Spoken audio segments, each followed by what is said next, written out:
আসসালামু আলাইকুম, সবার কি অবস্থা, কেমন আছেন? আজকে একটা ছোট্ট ব্লগ নিয়ে চলে আসলাম।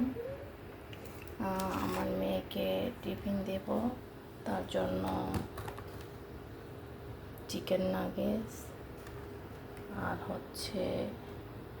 শর্মা এগুলো বানিয়ে ওকে দিয়ে দিচ্ছি।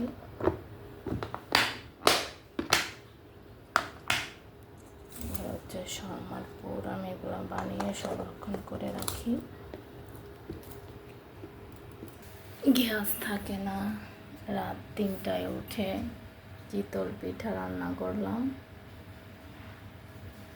কোন কালারটা অনেক সুন্দর এসেছে, দেখতেই পাচ্ছেন। রেখে দেব।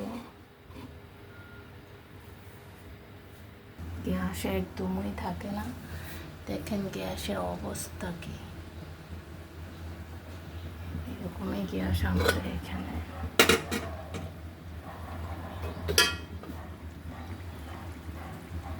এই যে মশলা কষতে দিয়েছি,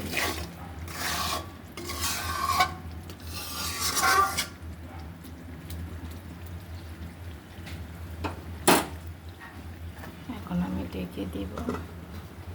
এখানে ডিম সিদ্ধ বসাইছে আমার ছেলের জন্য।